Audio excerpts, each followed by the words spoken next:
and they kiss, I'd go back and go, on the cheek. Of that. It's you, isn't it? It's you! Yes! Oh my God! Is there any city that you go, oh, these guys never laugh? You do. You don't want to say it though. You can't say it. And that was the worst day of my life. You may know today's guest as one of the co-hosts from The Project or Australia's most beloved stand-up comedians. The guy who has spent years championing creatives and comedians all across the country in everything that he makes. And if you love golf, he's probably one of your favourite podcast hosts. Yeah, that's true. This podcast is full of so much joy. So get ready, strap yourselves in. Here we go, Pete-Helliar. We are so excited to have this next guest in our studio, Pete-Helliar. Oh my God. Hello. Thanks for having me. Oh my gosh, it's our pleasure. I'm just going to kick things off because I was doing a bit of a deep dive. I started rewatching It's a Date, the telly series you were in, and you wrote that as well. And actually, it was really interesting because I was about 2 scenes in and I noticed someone very familiar to me. Do you remember the Mexican waitress that you had in the scene? We cast like 300 actors over 2 seasons of that. It's you, isn't it? It's you! Yes! Oh my God! Was that acting? That was You really were so good. good too. You were excellent. I never made that connection. You know what, Pete? I was like, can I call you Pete or do you prefer Peter? These were my lines. Margarita, margarita, margarita, margarita. And you dressed me in a poncho. Yes. And I think for the casting, like I might have pretended that I was Mexican. Look, I've got a lot in me. I'm like Portuguese, Sri Lankan, Australian. So I think I just added Mexican in there. Do what you got to do to get a job. That's what I said. Yeah. And then when I booked it, I was like, I'm fucking set. This is my big break. I put the scene on my show reel. I was so excited. Oh, Sarah, yeah, it's so. Because I was like, I wasn't expecting that question, obviously, and I was like, yeah, I remember it being really good, and then I was like, oh, yeah. Lucky you said that, by the way. Yeah, imagine you. That could have been a stitch up. This could have been the shortest episode of the podcast so far. It's kind of amazing because I watched it kind of recently, just because I don't know. I'll just put it on, and it's become this sort of time capsule of Australian kind of entertainment, because you have it was Ronnie Chang's first kind of TV roles. Now he's on The Daily Show and he's one of the biggest stand-ups in the world. And you have there's one episode where it's like Celie Bacola, Lawrence Mooney, Tommy Little, Matt O'Kine. So it's, I don't know, it's a really fun watch. If you love Australian TV, it's a really fun watch to go back and have a look at, because you'll spot people who have now become more famous than they were then, including Sarah Roberts. Including Sarah Roberts. My jaw fell to the ground and I screeched. I was like... So you just watching it and... I was just watching it to do some deep dive on Pete-Helliar, and then I saw my best mate. I was like, what the fuck? And I was like, we're about to talk to him. What is going on right now? And it was really funny. But yeah, and do you know what? The show is so funny. I was cackling my little head off. And you wrote it, right? Yeah, I created the show and wrote it. And we had a very interesting way of working. I would work with a different co-writer each episode. Often somebody connected with the episode, but not always. And we would get the actors in. So it was an anthology series with 2 dates. And then you had a question like, do opposites attract? Should you have sex on a first date? And those 2 dates would look at that question. So we would get the actors in and discuss with them, what's your experiences with dating? Is there anything you've always wanted to play? Even do you have a name in mind? Have you always wanted to play an amputee or a certain colour hair or anything, and we got so much great information out of those things. I remember John Wood was the first one we did it with, John Wood and Denise Scott. And John Wood said, I've never worked like this before, and it's amazing. The actors came in with some ownership of their roles, so it wasn't because you know it's like. And Sarah, those day players who come in for one day, it's hard because you're coming in and you feel like everyone kind of knows each other. But with an anthology series, it's not quite like that because it's John and Denise. We only had them for 4 days, and then we move on to the next part of the episode. So it's, I don't know, it was a really special way of working. It is so brilliant, and I would love to see you do something that again, because you also then you did How to Stay Married. Yeah, so How to Stay Married was a spin-off from that episode with myself and Lisa McCune. So there's a twist in that, you watch the episode, you think they're on a date, and it ends up they're married. And so yeah, that was the I had such a good time writing with Lisa that we just went, let's keep it going. So, yeah. Can we just talk about Lisa for a minute? I know this is a podcast about you, but I'm happy to talk about Lisa McCune. She's the best. I went and saw her in Steel Magnolias last night. Oh, she ripped my heart out. Does she play Shelby? Or no. No, Shelby's her daughter. She plays Shelby's mum. Shelby's mum, right. And, she has, I don't want to give it away, but she's got this monologue at the end, and it's just, I don't think there was a dry eye in the house. Deborah Lawrence is in that too, isn't she? Yeah, Deborah's great. Yeah. How was your experience working with Lisa? Are you guys best mates? I wouldn't say we're best mates, but we're definitely mates. She was the best to work with. Like I always said about Lisa McCune has no idea she's Lisa McCune. Really? She's one of our great actresses, and she'll be on set holding cables for people and just helping out like she was on a student film, like digging in, and she had absolutely no ego, and she was just a great collaborator. Would always go for the funny and not be afraid to kind of push, the limits. I know I was always avoiding any kind of intimate scenes. Like I didn't want any kissing, because I still find it weird that, my wife did not sign up to be, married to, an actor. I was a comedian, and she's very supportive, and she knows that, that might be a part of it. But I just kind of at any point where when I was writing the scripts, if one of the other writers had written and they kiss, I'd go back and go on the cheek, and nothing to do with Lisa. Obviously, it was just that my own kind of discomfort. And then there was one episode that did need a sex scene, and Lisa was so amazing at making it really funny and it was all clothed, but she came up with this physical move that we did. It was just so amazing, and she's the best. She's really the best.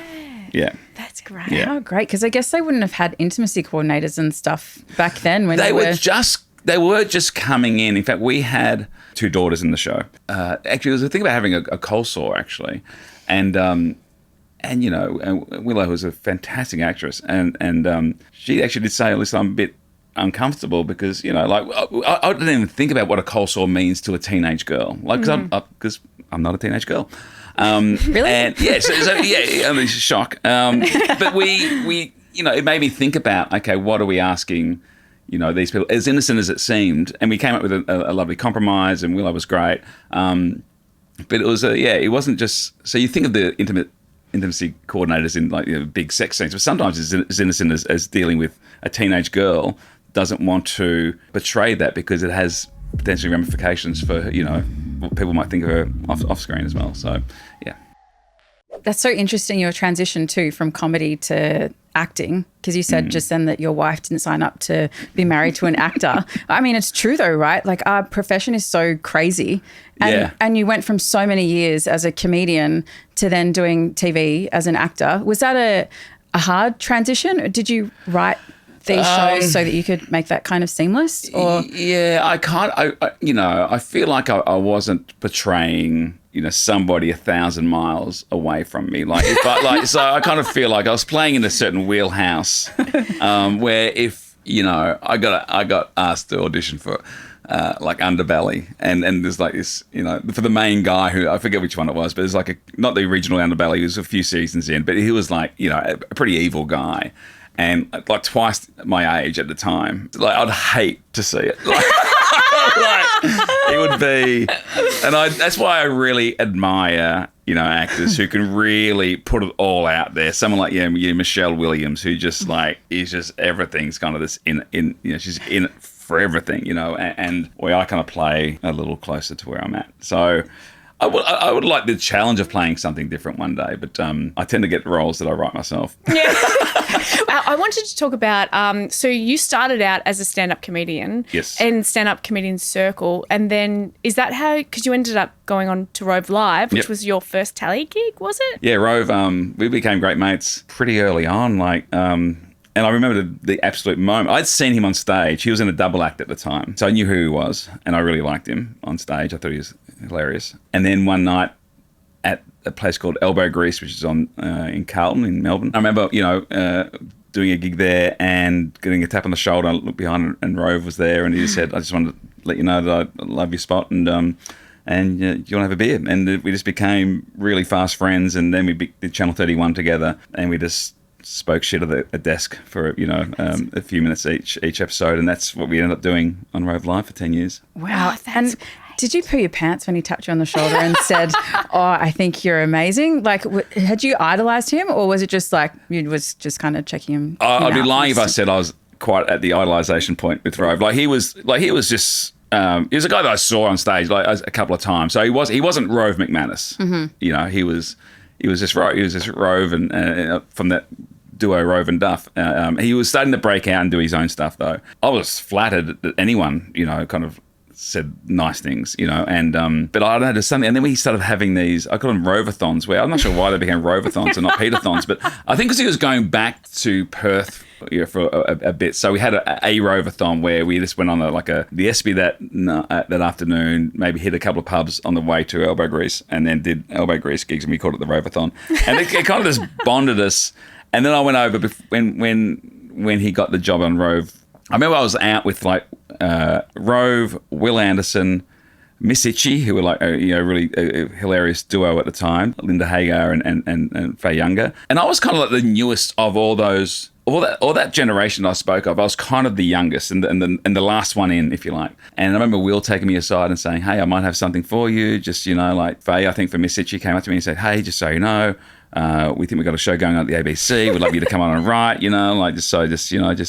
you be interested?" I said, yeah, absolutely, And then Rove was driving me home, and he said to me, "Hey, I overheard a few people saying that they've got jobs for you, but I think I really will have a job for you." Not that he was saying that they wouldn't have jobs, but he was just like, "I think just please don't sign anything before you chat to me, because I think there's something that you might really enjoy doing." And about a week or so after that, I got a phone call from a manager saying, "I think this is the phone call you've been hoping for." And Rove Live it kind of changed my life in a way. Yeah. I just, obviously, how much I adore Rove. I think he's one of the most loyal friends. Like, I'm for myself, and I'm sure he's so loyal. He will support you through personal difficulties, professional ones. Like, I remember when I was going through this shit professionally, and I was like in a media storm. Holy shit. Rove was one of the first people to call me. Yeah. And he's like, "Are you okay?" And he's like, he's just that guy. And whenever I've got career advice, I'll always call Rove and be like, "Oh, what do you think?" He's just so generous with his wisdom, with his talent, with his opportunities. Like, he gave me a chance on radio. I had no experience, but he's like, "Yeah, I'll give you and like all my career I have to thank to Rove, honestly, because I just think, far out, he gave me a shot when I don't know why he did. He just did. And I just think, and I see that he's like still friends with Carrie and yourself, and he's got so many beautiful friendships. Anyway, Rove's the best. That's all I want to say. No, I'm happy to chat about Rove for the rest of the episode. He's incredible.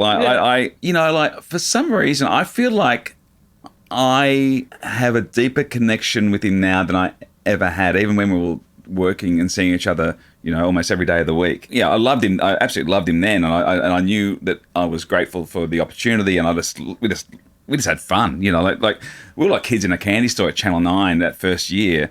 Like, we were on at 11 o'clock at night. Nobody really cared, what we were doing. We were just left alone. And we were running around recording sketches at night this year with a tiny crew. And I'd write a sketch, and the next day it'd be like a set would be built. It was insane. And Rove had so much trust and faith in me that, he would always say that when you come to the desk, it's my time to actually kind of like, not zone out, it's probably the wrong word, but like just to relax a little bit and just enjoy, a little island in the show. And it meant a lot to me that he had that faith. He's just a really special guy who has, he's been through a lot, and he's never changed. He's just always been so positive. You're absolutely right. The people are so supportive of everyone. And, I'm older. I can understand how deep our connection is, and I really appreciate it. Yeah. That's beautiful, Pete. Like, how special to have such a special connection with someone, and you've obviously like experienced a lot together and grown up together through the industry.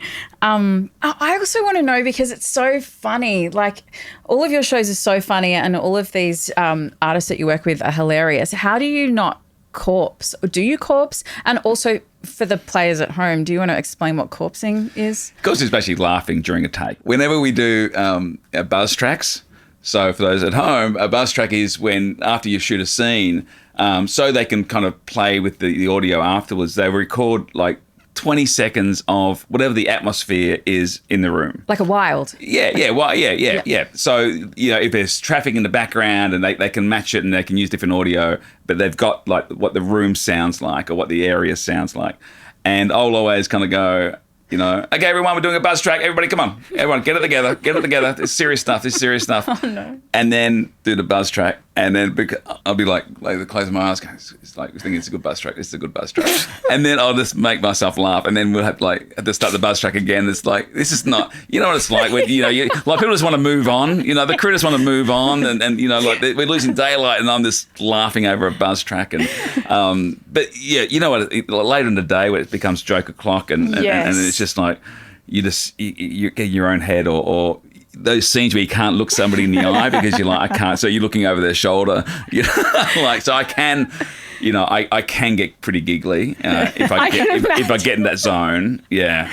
That's a fun zone to be in. I love it. It's always when I'm like really, really tired, I get super giggly and I just can't help it. I remember I shot a scene with a friend of ours, Tim Franklin, and it was like we were yelling at each other and it was a really serious scene. Like I was like grieving and we I just couldn't look at him. And he's like, because he would start smiling and I'm like, stop smiling. And he's like, it's your face, Sam. And he's like, your face. And I was like, it's just not I'm not doing anything. And so we ended up having to do this scene. Like we had to put sticky tape on a wall. Tim had to leave and I had to shoot mine, like yelling at a wall. And then he had to do his reverse to a wall because we couldn't do it with each other. It's so fun. But bloopers, when people are trying to hold back a laugh or when they're corpsing, that's the funniest. Nothing gets me going as much as bloopers. They're so funny. They're the best. Let's talk about your new stand-up tour that you're doing in International Kerfuffle. Yep. This is based on a joke. Do you know I actually don't know what the joke is? Should I know? Should I have heard about it? It's funny because like it's not something that became a massive story that you like every Australian would know where they were when I made that joke. It's not that. But you know what it's like when it's you going through something. It feels very kind of like that everyone's talking about it. I remember there was something going on once and on the project and people are like, how are you? And I'm like, oh, well, this thing at the project's, And I realised that nobody had any idea about what was going on at the project or and that I was the one spreading the information. So it's like, shut up and just do your job on how to stay married. So Tim Cahill, the legendary Socceroo, came on the project in 2017 ahead of them playing Honduras to get into the 2018 FIFA World Cup. So they had to win. Loser goes home. Winner goes through to the World Cup. Final chance to get into the World Cup. And I had realised that Honduras had been the murder capital of the world. I admire global footballers because they go to these places that, wouldn't be on everybody's holiday destinations potentially. Murder capital of the world does stand out. And they'd already been to Iraq. They played in Iraq and they played Syria during this campaign. So it's just like, So I made the joke. So Waleed asked the question about going to the murder capital of the world because everyone was curious about it, and how Tim was feeling about it. And Tim played a straight bat. He's a professional. And then I say, Tim, well, you've played Syria and then you've played Iraq. And now you're going to the murder capital of the world, and if you beat them, you play ISIS. What's funny is it's clearly a joke because ISIS doesn't have a football team. So just so for those who don't know at home, and nothing really happened, to be honest. There wasn't much outrage, but then when the Socceroos arrived in Honduras 3 or 4 days later, it became news in Honduras, and I knew it was bubbling away in Honduras because the morning after I made the joke, it was uploaded to YouTube and I received a death threat. What? From That's Honduras. Scary. Well, it's scary when I say I've received a death threat. If you saw the death threat, it does say Socceroos suck balls on it. So I'm not I didn't feel my life was in danger. Yeah, it did say I piss on you, all that. So it was. I did not feel my life was in danger, to be honest. I have had death threats over the years where I felt a bit more kind of Really? Comedians, people get weird with comedy. Really? What? Yeah, people get weird. Are they made out of magazine clip? How they cut out the letters? Well, on the movies they do that. They cut out the letters of the magazine. Yeah, there's one with some religious stuff in there that was sent to I think Triple M at the time. It's crazy, Pete. There was somebody sent stuff to my home, threatening stuff to my home once. That is scary. That was If a bit they know kind where of, you live. Yeah, that was, we kind of suspect there might have been a connection with an old flame of my wife's maybe, but anyway, I've been got down that path too much. That's fun. Yeah, and often it's just because you made a joke about their favourite band or So has that changed the way that your comedic style then since? No, that didn't, but I think social media kind of did, particularly that really kind of peak Twitter kind of outrage years of like, yeah, if you made a joke. And ironically, the Honduras joke didn't really cause a fuss on Twitter at all. It wasn't until, like I said, it was days later when the Honduras media were asking the Socceroos about it, and then the Australian media started piling in because they were like, so they were saying stuff like, I could have cost Australia the chance of winning the World Cup. It's like, they're never winning the World Cup, let's be honest. The Matildas might, but... It's Pete-Hellier's fault over here. Yeah. And I hope they do win the World Cup in June. I hope they do, but they won't. Yeah. I think there was a period of a couple of years where we were a bit more selective of what, like we think twice about a joke we might make or an opinion we might have, because it's just like, I just don't feel like dealing with this blowing up this week. I'm just a dad of 3 trying to make some jokes. I'm curious when you do live stand-up, because I'm a DJ as well. No. And when I do a gig, I usually just read the crowd and play whatever I think the crowd likes. And sometimes, like, some tracks are like the crowd just hates them. Like, I get things thrown at me, or one time I got ripped off the podium, like off the decks by my hair. That is insane. Yeah, I know. Really? Yeah. What? The life of a DJ. What, did you play Britney and they're like... Oh, no, I wouldn't play. It was the song, at the end of Bridesmaids. Have you guys seen that movie? Oh, yeah. yes, I have. Where all Wilson Phillips. Yes. Yeah. She asked me to play that song, and I really had the crowd going. And I was like, look, I just don't think it's appropriate right now, but I can play it later. And I didn't play it. So she came up and ripped me off from the decks. What? But by my hair. That's insane, Sarah. Yeah, it's pretty crazy. I But didn't know that. yeah, that's not, my point was when you are doing stand-up, do you sometimes do jokes and see how they land with the crowd and then like change and evolve the show according to that? Or do you always have a structure? Yeah, you have a structure. And like International Kerfuffle, I'm telling a story, so I can't divert too far from that story because, when you're doing festivals, you have an hour and you can't, and that means an hour. It doesn't mean an hour and 5. It doesn't mean, an hour and 4. It means, an hour. So anytime if something blows up in the audience where I'm dealing with something and it might be fun, but I'm dealing with it, I have to then kind of go, okay, I need to get through this next bit a bit quicker, or I need to drop something. You're kind of almost 2 steps ahead thinking-wise. You're going, okay, I've got this joke and where do I go after this and where can I go after this? Is there any city that you go, oh, these guys never laugh? Is it? You do. You don't want to say it, though. You can't say. You can't say it. You don't Honduras. Adelaide is maybe the best. Adelaide is amazing. The Adelaide Fringe Festival. Melbourne, my hometown, this festival. Perth audience is always great. No one's going to name everyone. Brisbane are great. All of Australia. Yeah, they are. Your life sounds like it's been so vibrant and full of life and great experiences and, well, pardon the pun, but I'm going to use it. It seems like you really crack on with life. Nice one, sir. Yeah, thank you. Beautifully done. That will make the promo. Well, I decided after the project that I wanted to say yes to things that were just exciting. And this, whether it be, and the year coming out of the project, I did Who Do You Think You Are just before I left the project, but that was an amazing experience. I did Taskmaster, I'm a Celebrity, and The Amazing Race, and I loved all of those experiences. And I was so up for those experiences, and yeah, that was an amazing experience. And then did The Amazing Race with my wife, to take her along, and to so many times I can come home from the set of It's a Date or How to Stay Married and say, everyone's so lovely and everyone's great, and I'm getting the thrill out of being there, but she's just kind of supporting me.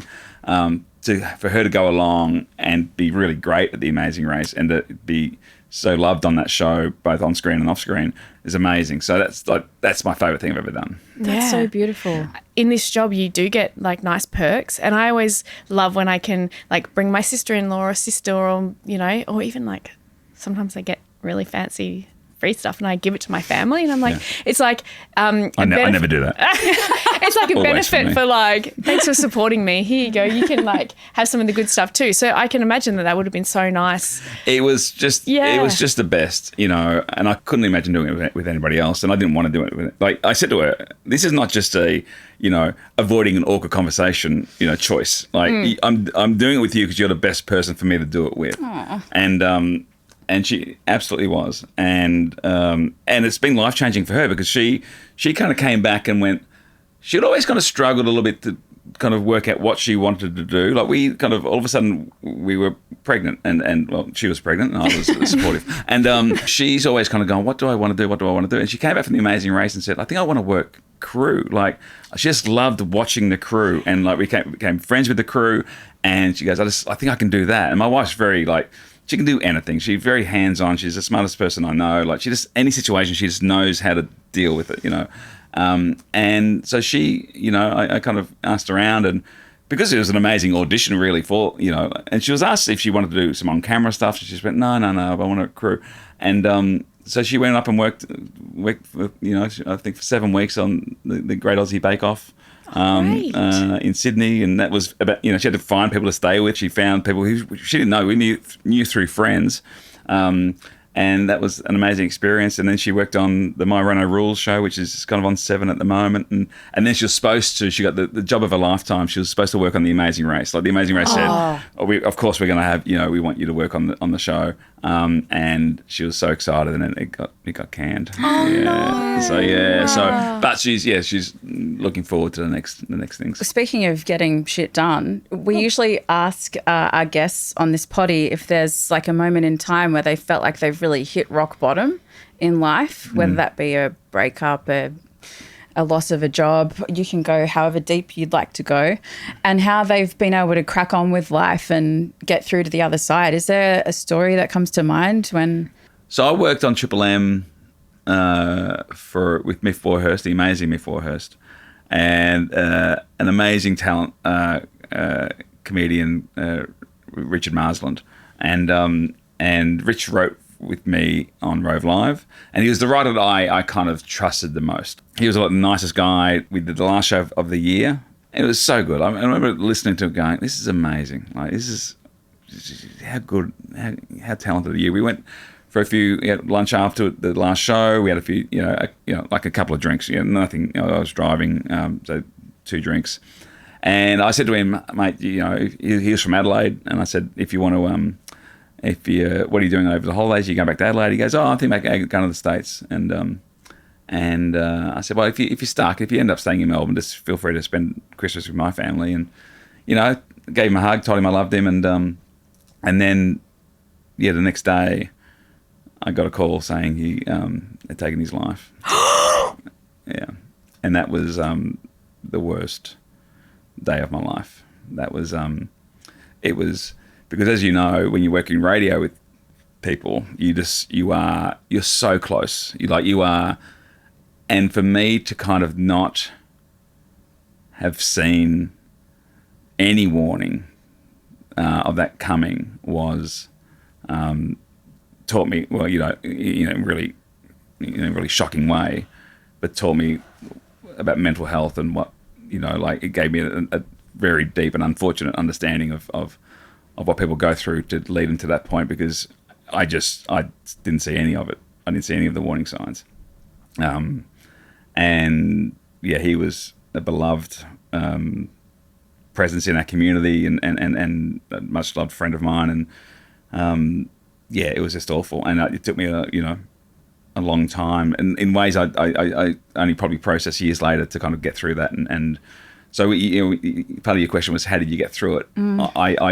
I think I tried to kind of just take it on myself and just get through it. And what I probably should have done was spoken more about it, because I think there were nothing sensational or nothing, overly dramatic. But I went into a shell that I didn't realise I was in. I thought I was protecting my young family and my wife from the burden of this darkness.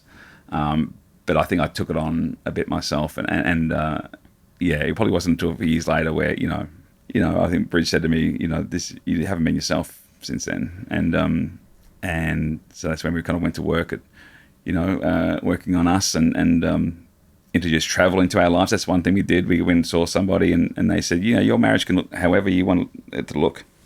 And we said, well, we'd kind of put off travel until, the kids were at a certain age, and the kids were like, Oscar was 2 at the time. And we said, let's not wait. Let's just book a trip. And we went to France for 6 weeks, and it was one of the best things we've done, and that led to more trips. But that was certainly the worst moment of the worst day of my life. Wow. I'm so sorry that I'm crying. I'm so sorry you lost such a dear friend that way. That's just, I've experienced death and grief, but not in that way with someone that's so close to me, and that's just heart-wrenching.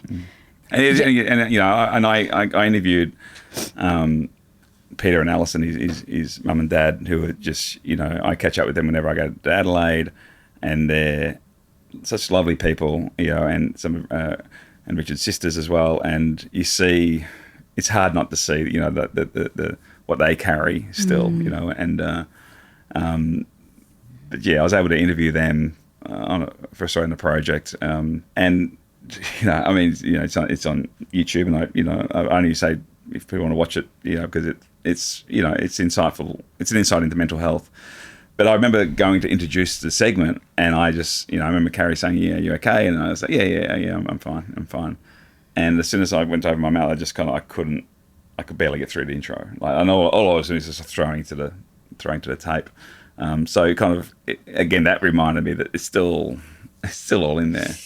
It doesn't really go away. Well, it's crazy that you were with him that night. I mean, this is the thing about mental health, and this is why, it's so important to talk about, particularly for men, because sometimes people mask it so well, and they're really good at just showing up, and then when it's behind closed doors. So I can't even imagine how that must feel being such a dear friend. To be honest, I don't even know what to say. It's just so heartbreaking, and it's so important. Mental health is so important. Men's mental health. Oh my gosh. Mm-hmm. Yeah. That's awful. I'm so sorry you had to experience that. No. But I mean, I thought when you say rock bottom, there's not many experiences that I feel like that would qualify as rock bottom for me. So, but that was one that certainly stands out. Wow, that's definitely rock bottom. I'm so glad that you got to tell him that you loved him. Yes. I mean, obviously, I wish, of course, it, but there are 1,000 different final conversations you can have, and some would, I'm aware of people who have had really unfortunate final conversations with people. So I am glad that I got to say that to him. But what did you and Richard laugh about the most? Oh, that's nice. Yeah. We both love movies, so we always kind of were chatting about movies. And there's ideas, to be honest. I love ideas. I think ideas are the sexiest thing in the world. Like a blank piece of paper. I've got so many notebooks I had to throw.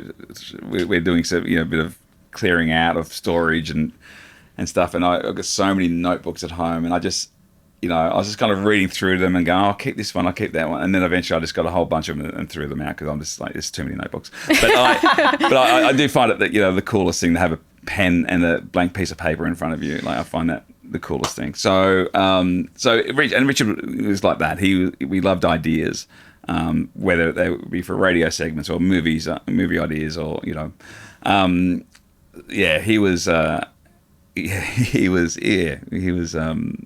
he was really funny. He was a really funny guy. Yeah, that's great. Oh, thank you really for keeping special. his legacy alive. Yeah. We also ask all of our guests what they crack up with laughter.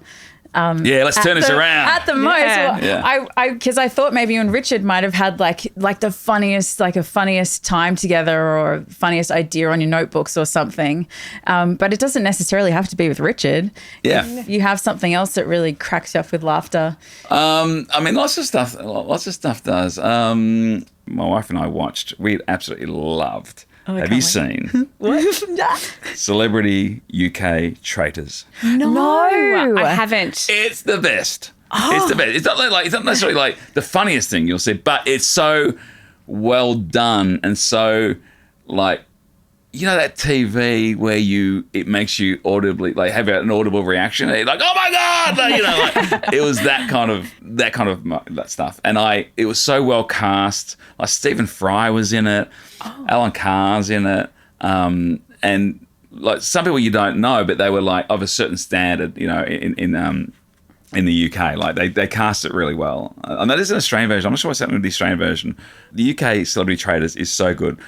Watch it. We watched it like over a weekend. That's fun. It was really great. Hacks, I really like Hacks. Oh, Hacks is great. Hacks is great fun. It's really clever. And I do like those when it's done well, little insights into stand-up comedy, you know, like Kevin Hart, funny AF. Yeah, it's so good, isn't it? Yeah, and it's like a last comic standing kind of competition, but that's kind of fun as well. Yeah, that was good. Are you allowed to say what your Channel 9 show is? I think so. Yeah. So it's it's me on a ship. Oh. And I'm hosting, so it's not scripted. And I know everybody's always wanted to see me on a travel food show, and people are always asking.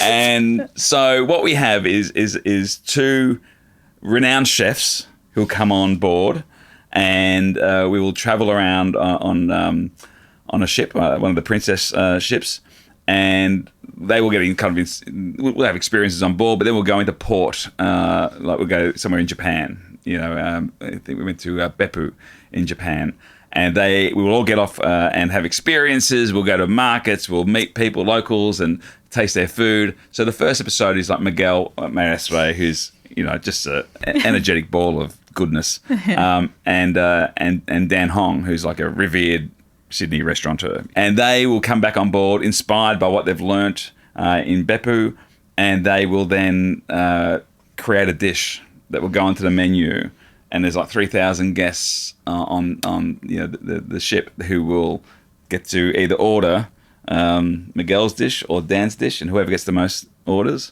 wins. Oh, that's fun. And I just get to float around, and quite literally actually, and get spoiled, and but kind of keep them on track and have my own experiences in those, you know, places. So I went to Japan and Korea. Then we went to Greece and Spain, it's a fun show. It'll be family friendly and But what's really interesting is like the chefs really want to win. Like I wasn't really sure if we thought it's just a bit of fun, you know, but when the closer we get to actually kind of, you know, announcing the winner, they actually really want to win. There's a certain pride that they have. About winning. Yeah, the stakes were a bit higher than I thought they might be in the end. Because it's, you know, like, I mean, these are the guys at the top of their tree, so they're not, you know, there'll be no blowback to their careers. But it's a nice, you know, it's nice, you know what it's like. Any competition you win, you want to, you enter, you want to win. Yeah. So it's called Chefs Ahoy. That's fun. It's a fun name. Yeah, we went to a few. Chefs Ahoy, yeah. Great. Have you learnt any cooking tips from the chefs? No, quite honestly, I have not, because they're at such a level that what's really fun for me is I get to like hang out with them, and because we're on the ship, and we'll go and have dinners most nights, and to see they're all a bit different. You know, like Dan Hong's very much, you know, like, you know, he's ordering, and Miguel's kind of got his own kind of vibes going on. He's entertaining everyone, you know. He's talking to everyone in the restaurant, you know. So it's just nice to kind of hang with the really great chefs and cooks and see how they tick. That's so cool. Exciting. Well, if you go to Mexico, you need a Mexican waitress. Well, yeah. Hey. Margarita. Perfect timing. Well done. Bring it all back together. Do you want to know your future? Oh, yeah. We havenn't done that part. Yeah. I didn't know this was part of it. How flexible are you? Can you touch your toes? Or she wants to know if you're our guest, so I will. That's past my toes. Are you nervous? Yeah, I've been nervous. Most people can't read it, actually. Oh, really? Yeah. Do you bite into it like that? Yeah, you can. Be a bit of SMSR. What is it? SMSR? I think that's a sex thing, isn't it? SMSR? The sound bit. Is ASMR, is that a sexual thing? I think it, like, people hear the sounds and like beat off to it. I think there's an S&M sexual and ASMR. Sam, what? They hear the sounds and beat off to it. I'm not kidding right now. I honestly thought that's what they did. Well, the first time I heard about it was like people were saying it's not a sexual thing, but I think I think it's probably a subgenre of 100%. What else are you listening to it for? What? Someone's like got their hands on their pants right now. Someone's having a wank right now. Just had a moment. You're welcome, whoever you are. A new career in ASMR. Wow. When you said That's so weird. Whoa. You're the first guest that's done that. I've been waiting for someone These to make it fortune up. cookies are amazing. Okay. Justice without force is powerless. Force without justice is tyrannical. What? Did you make that up No. as well? No. I think I prefer the ASMR one. Yeah. Some of them, sometimes that makes sense. Anyway. No, it sounds like more like Prime Minister or a President. Yeah. Okay. They can't all be winners. Yeah. Anyway, there you go. Okay. Yeah. Let's stick with ASMR. Maybe on the way home I'll be driving. Okay, now I understand it. Get it. Yeah. Well, thank you so much for coming in. We had such a good chat, and you're such a joy, and I love hanging out with you. You're so lovely. Oh, thank you, Sam. Like, it's very very easy to say yes. You know, I've always loved you, and like I said, you off air, you're looking radiant, and you look very happy when I see you on the gram, and Sarah, great to see you again. I've missed you since our wonderful shoot. Now let's go get some Mexican. Come on.